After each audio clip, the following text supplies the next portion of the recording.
젊은 층을 중심으로 감염이 계속되면서 2학기 대면 수업을 들렸던 대학에서 확진자가 속출하고 있습니다. 연세대에서는 누적 확진자가 학생만 17명으로 늘어났고 서강대는 강의실 등이 폐쇄됐습니다. 현장에 나가 있는 취재기자 연결합니다. 신준명 기자. 네, 서울 연세대학교에 나와 있습니다. 네, 연세대에서는 확진자가 또 더 늘었다던데 자세한 상황 정리해 주시죠. 네, 그렇습니다. 연세대 측은 어제 하루 학생 4명이 추가로 확진 판정을 받았다고 밝혔습니다. 공학원 건물에서 2명, 백양관에서 1명, 외부에서 감염된 학생 1명입니다. 현재 학교 측은 코로나19 감염 확산을 막기 위해서 외부인의 출입을 제한하고 있습니다. 연세대에서 감염이 시작된 건 지난 16일입니다. 공대 소모임에 참석한 학생 1명이 처음으로 확진 판정을 받았습니다. 그 뒤로 어제까지 공대 소모임뿐만 아니라 기타 감염 경로를 통해 16명이 추가로 감염돼 연세대 학생 17명이 확진 판정을 받았다고 밝혔습니다. 이 가운데 공대 소모임 식사와 관련해서 확진된 학생은 모두 10명이라고 설명했습니다. 연세대 측은 확진 판정을 받은 학생들이 방문한 시설들을 방역하고 건물은 물론 캠퍼스 전체에 대한 외부인의 출입을 제한하고 있습니다.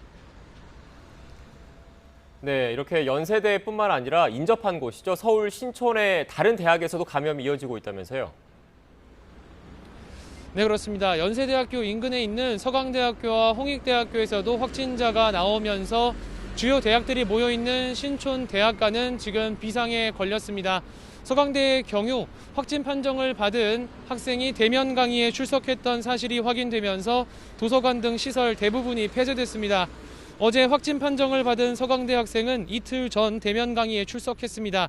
해당 학생은 강의를 마치고 곧바로 집으로 돌아갔고 이튿날 마포구 보건소에서 코로나19 진단검사를 받은 뒤 어제 확진 판정을 받았다고 서강대학교 총학생회 측은 설명했습니다. 우선 수업이 진행된 경영관 1층 강의실은 방역 조치가 완료됐습니다. 당시 대면 강의에 함께한 다른 수강생과 교수, 조교 등 40여 명이 밀접 접촉자로 분류됐고 이들이 방문한 학교 건물과 엘리베이터 등에 대해서도 방역이 진행되고 있습니다. 추가 확진자는 아직 확인되지 않았습니다. 서강대는 출입 제한 안내문을 걸고 방문객 전원의 신원을 확인하며 외부인의 출입을 전면 통제하고 있습니다.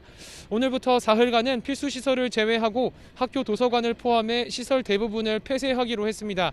또 다음 달 7일까지 실험 실습 등 모든 학부 수업을 비대면 강의로 전환하기로 했습니다. 앞으로 2주 동안은 학생회가 주관하는 행사도 전면 취소될 예정입니다. 홍익대학교에서는 기숙사에 사는 학생 1명이 그제 확진 판정을 받았습니다.